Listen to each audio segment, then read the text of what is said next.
Selamat pagi dan salam sejahtera cikgu ucapkan kepada semua pelajar cikgu. Pada hari ini kita akan sambung kita punya pembelajaran masih di dalam reka bentuk aquaponik. Okey, seterusnya kamu lihat gambar yang cikgu sediakan di bawah. Okey, ini adalah gambaran awal kamu tentang apa yang kita akan belajar selepas ini. Iaitu ada gambar tangki ikan, bekas tanaman, media tanaman, sistem perpaipan, pam air dan penapis. Ini adalah komponen-komponen yang terlibat di dalam sebuah sistem aquaponik. Sebagai kamu punya gambaran awal lah, jadi kita akan belajar tentang 6 komponen ni selepas ini. Sebelum kita masuk di dalam pembelajaran kita kena lihat standard pembelajaran apa yang kita kena capai pada hari ini, iaitu mengenal pasti komponen sistem aquaponik. Kita tahu komponen apa yang digunakan dan dia punya fungsi setiap komponen tersebut. Seterusnya kita masuk di dalam komponen sistem aquaponik. Macam cikgu cakap tadi, ia terbagi kepada 6 komponen, iaitu yang pertama sekali adalah tangki ikan, macam yang kamu nampak dekat sini gambar ni. Lepas tu bekas tanaman, media tanaman, sistem perpaipan, pam, air dan penapis. Itu 6 komponen yang akan digunakan di dalam sistem aquaponik. Jadi semua keenam komponen ini sangat diperlukan kalau kita membuat kita punya projek aquaponik. Kalau satu tiada, macam kurang berfungsi lah kita punya sistem aquaponik tu. Okey, mari kita lihat di dalam setiap komponen tersebut. Okey, ini adalah tangki ikan. Komponen yang pertama, berfungsi sebagai tempat ataupun bekas kita memelihara ikan tersebut lah. Kalau tangki ikan memang untuk pelihara ikan lah. Tempat ikan tu kita pelihara, tempat ikan tu hidup. Macam ni. Ini adalah tangki ikan. Kita boleh gunakan sebagai tangki ikan untuk kita pelihara ikan tu. Jenis yang digunakan adalah kolam simen, akuarium, kolam fiberglass dan kolam drum plastik. Jadi ada 4 jenis dekat sini: kolam simen, akuarium, fiberglass dan kolam drum plastik. Kolam drum plastik ni macam tangki biru tu. Tangki air biru yang ada dekat rumah kita. Macam itulah dia punya maksud kolam drum plastik. Macam ni. Drum plastik ni pun kita boleh ada dekat gambar ni. Saiz tangki yang dipilih mestilah sesuai dengan saiz jumlah tanaman. Saiz tangki yang dipilih mestilah sesuai dengan saiz ataupun jumlah tanaman. Jadi dalam pemilihan kita punya saiz tangki itu, kita kena tengok juga saiz ikan kita macam mana. Ataupun kita punya jumlah tanaman banyakkah sikit. Jadi kalau saiz kita punya penternakan ataupun kita punya jumlah tanaman tu banyak, kita kena sesuaikan lah. Lagi banyak, lagi besar, lagi banyak kita punya jumlah tanaman, lagi besar lah kita punya tangki yang kita kena sediakan. Okey, guna tangki yang berwarna gelap akan menghalang pertumbuhan lumut. Jadi disarankan dekat sini kita menggunakan tangki yang berwarna gelap. Contohnya macam warna hitam. Lepas tu kita gunakan biru gelap macam tu untuk menghalang pertumbuhan lumut di dalam kita punya tangki ikan. Kita pergi kepada slide yang kedua, komponen bekas tanaman ataupun grow beds, iaitu berfungsi untuk menanam tanaman yang digunakan di dalam sistem EBB dan flow. Okey, macam ni ya. Ini adalah gambar bekas tanaman, tempat kita meletak tanaman kita tu, macam ni. Boleh lihat dekat gambar di bawah ni, ni satu projek yang sudah lengkap lah. Ini ada bekas tanaman yang sudah dibuat. Bekas menggunakan alat dikenali sebagai autosifon. Ianya seperti loceng sifon, U-sifon dan sifon terapung. Jadi sifon autosifon ni terdiri daripada 3, iaitu loceng sifon, U-sifon dan sifon terapung.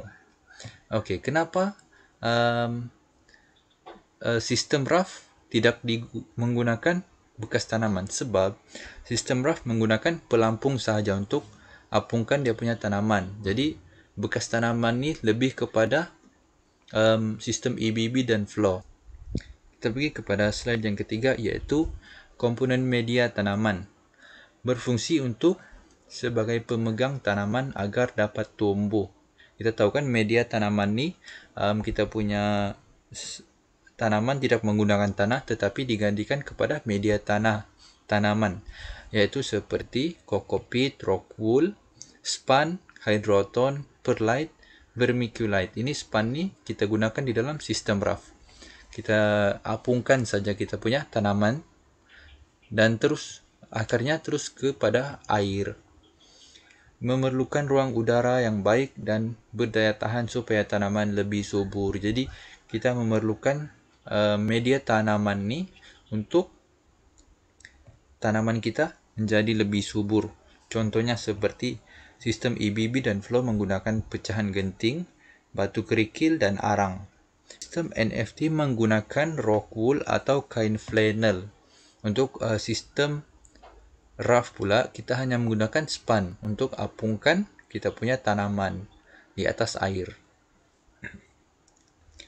Seterusnya adalah sistem perpaipan, berfungsi untuk melengkapkan kitaran di dalam sistem aquaponik. Kita ada gambar pipe PVC dan pipe polymer. Ini adalah contoh-contoh pipe yang digunakan. Pipe digunakan untuk salurkan air dari tangki ikan ke bekas tanaman dan salur semula ke tangki ikan. Jadi pipe ni fungsinya adalah air tu kita ambil daripada tangki ikan, seterusnya pergi kepada tanaman kita dan akan disalurkan semula ke dalam tangki ikan. Jadi di sini ada bahan-bahan penyambung pipe. Yang pertama sekali adalah siku 90 darjah pengecil, palam, grommet, T sama, siku 90 darjah sama dan siku 90 darjah. Jadi ini antara bahan pipe yang kita akan gunakan di dalam kita punya projek aquaponik. Seterusnya adalah komponen pam air. Ia berfungsi untuk menarik air dari tangki ikan ke bekas tanaman. Ini adalah gambar pam air yang kita akan gunakan. Pam air akan menggerakkan air secara menegak. Pemilihan pam adalah mengikut kesesuaian saiz tangki atau bekas tanaman yang digunakan. Okey, kamu lihat dekat gambar di bawah ni. Okey, pam air dekat sini ya. Ini adalah pam air. Berfungsi untuk menarik air dari tangki ikan ke bekas tanaman. Dia salurkan air yang dari dalam tangki ikan kepada bekas tanaman kita supaya kita punya tanaman dapat air yang secukupnya. Jadi di dalam kita punya projek sistem aquaponik, kita kena tengok kita punya saiz tangki ikan ataupun bekas tanaman yang kita gunakan. Kalau tangki kita besar, kita kena sesuaikan. Kita cari pam yang lebih besar, pam yang sesuai supaya tidak kekurangan kuasa. Seterusnya adalah yang terakhir, iaitu komponen penapis.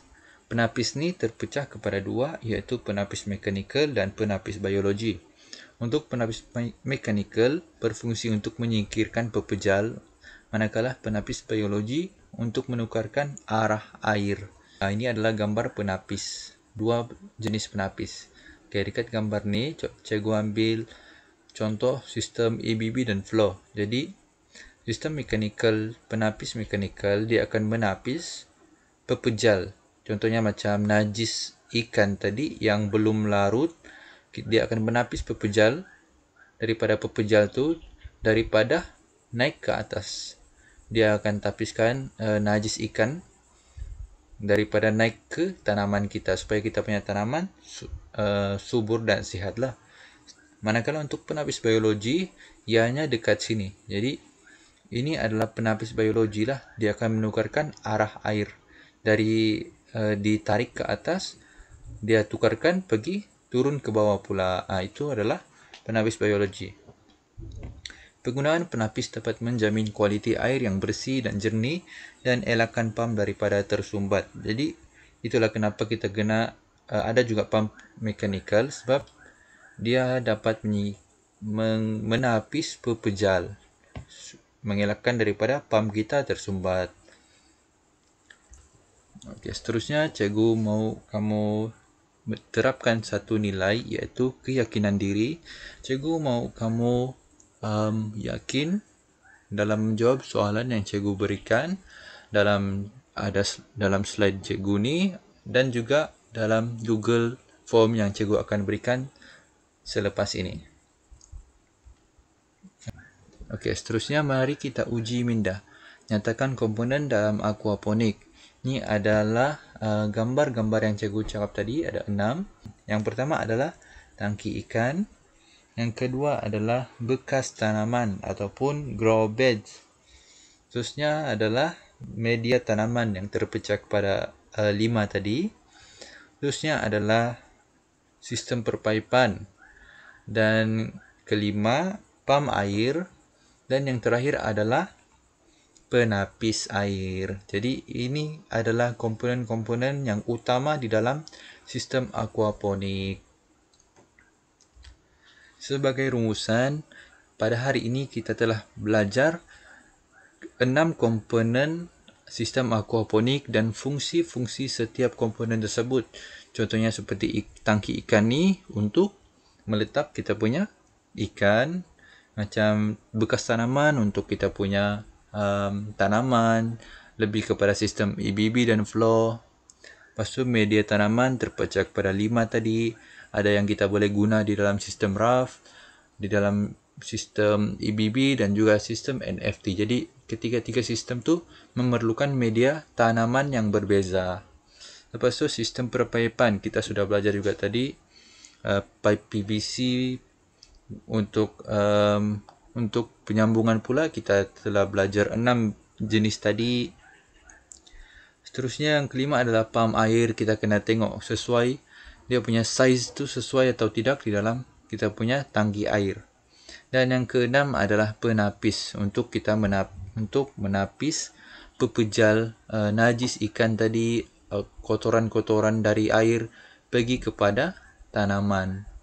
Jadi itu saja yang kita telah belajar pada hari ini. Sekian dan terima kasih.